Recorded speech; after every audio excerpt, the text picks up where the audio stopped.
Can you imagine if I did the entire review like that? No, thank you. ASMR, who loves it? I don't. Like I said, this is the Hush. It's been a while since Unspoken YoYo Project has done a yo-yo, has released a yo-yo, that's the proper term. But the Hush, and it's kind of been a little on like the down low, like on the hush, right?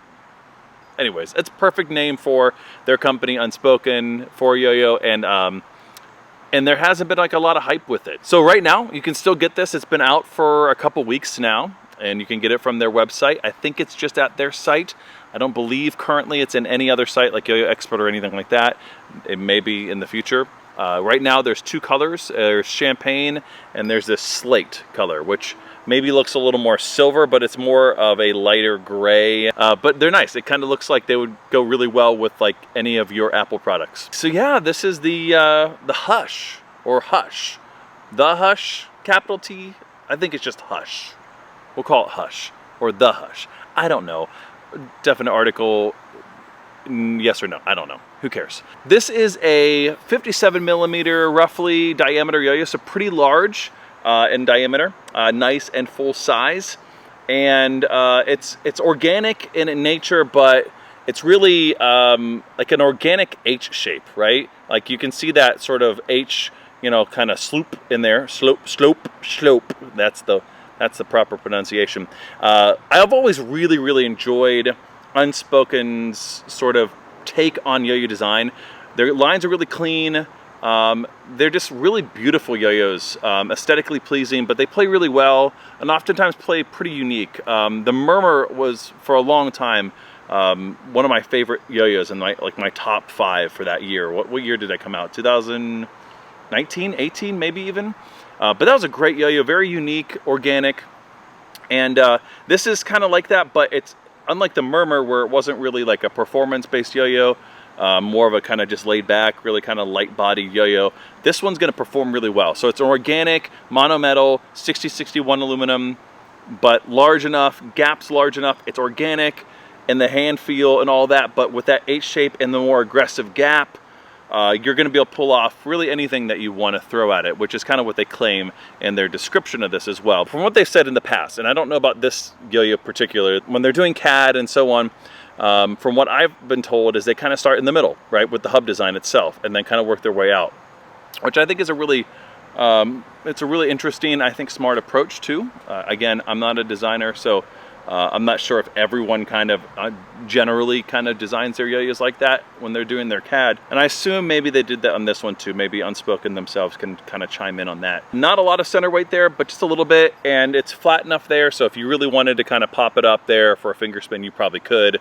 But it's not domed in, it's just nice and flat. And it's just a really simple hub design there. As far as the rims, you do have a fair amount of rim weight there, but it also kind of goes in a little bit. So you're getting a little bit, I wouldn't say center, but it's not directly pushed to the outside. So, you know, it's almost like if you put it like a bimetal ring in there, this would be like, it'd be interesting to see what this would look like in a bimetal design, if they ever choose to do that. But I think this would be a really good candidate. It seems like there's like a little channel in here, just perfect to kind of machine a little bit more and put a ring in there, stainless steel or something like that. I think that would look classy. But anyways, but as they've said, and as I've said already, this is meant to be an organic mono-metal that is meant to perform. And yeah, it certainly does. It certainly is. Let's take it apart. Let's talk about the design there. It has a little ring there, which is just aesthetically there. It's not really meant to, you know, aid in any way. But I like the look of that. Really nice and clean there. Gives it a little bit more of a, just a little bit extra flash, you know, to it. Like I said, it's a little scalloped in there, so it's going to feel like an organic yo-yo on the catch, but on the string, it's going to feel a little bit more H-shape, a little bit more competition wide open gap. All right, I think that's it for in the hand. Let's go ahead and actually play it and see how it plays on the string. All right, let's talk about how it plays on the string. It is an organic yo-yo, so on a catch, it's really comfortable in the hand.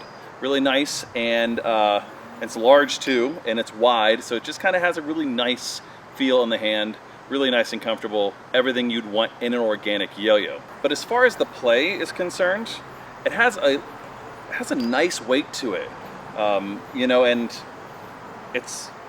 I could certainly feel like this is an Unspoken yo-yo, but a lot of their yo-yos, like probably half of their catalog, is on the lighter side.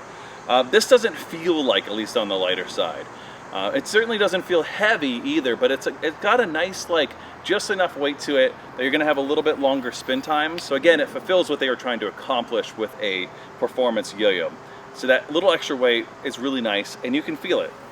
And so it's going to have some really decent spin times and get you through pretty much any trick that you want, okay?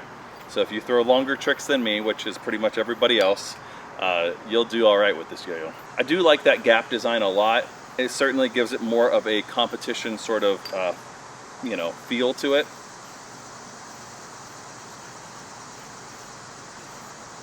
So rejections are really easy with that. Regens are okay as well. You'd have a little bit more of control if you had less of more of a wall rather. But yeah, I mean, overall really nice and well balanced as well. A little bit wider, I can maybe get my finger in there just to settle in there just a little bit better, but it's pretty decent. And that blast is pretty good. It's kind of standard, nothing crazy. So yeah, the feel on the string, like I said, it doesn't really have really any float, like noticeable float quality to it. I wouldn't put it in that category. I'd put it in more of just kind of like a commanding feel. It's just got just a right amount of weight to it. I think any more you'd feel it's kind of sluggish, but it's enough that you could still push it, but it doesn't feel lightweight on the string as well. So it's a nice, again, I think it's a nice balanced weight. It's not really going to pop up really well for like thumb grinds or IRG because it doesn't really have like a noticeable one, but I can get my thumb in there without really tilting it, but I wouldn't necessarily use this yo-yo consistently for that. As far as finger spins, it's going to wobble around there, but it's going to do all right. You got plenty of space there to do a longer finger spin if you want. It kind of, you know, rattles around here outside of the hub. It doesn't really kind of sit on the hub there, so, you know, keep that in mind.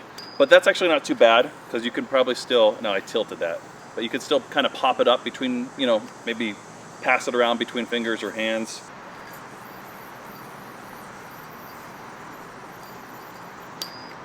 So as far as, you know, horizontal, things like that, you're just not going to have as much of a drag.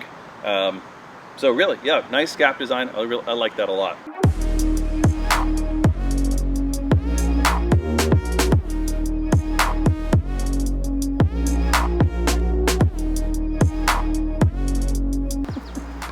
I don't know what I'm doing anymore. Overall, I think, you know, this is a really nice sort of reintroduction because, you know, Unspoken has been quiet for a while, you know, so it's kind of, you know, it's all good. I'm sure life is probably a big part of that, you know, and just, you know, like there is an expectation, I think, especially with newer companies. Now, Unspoken, I would not put them in the new company anymore. They've been around for a while now and they have a number of yo-yos out already, but there is an expectation of like just keep cranking out yo-yos, and I think that could be good at some level, but I think it's also good to kind of just like sometimes pump the brakes, kind of reset, and put out something that you're like really, really proud of. Again, it's not a judgment or anything by any means, but I think they've done that. The Hush is really good, and I'm honestly surprised that there are some still available and Unspoken. You know, it's a great yo-yo, and I think if you're looking for a yo-yo that's, you know, gonna hit pretty much everything you want, that's a nice full-size organic feeling but still performance focused, this is great. And it's, you know, comes in some two great colors. I mean, again, not a lot of options, but like I like, again, that simplified perspective of Unspoken. That's kind of my take on just life in general, of like keeping things simple and quality, and the Hush is that, so it's good. I really like it. So kudos to you, Unspoken YoYo Project. Go check it out. If you've not checked out anything from them for a while, or if you're brand new to them, you should definitely check out the Hush, and it'd be a great one to add to your collection. All right, that's gonna do it for now, and until the next one, later.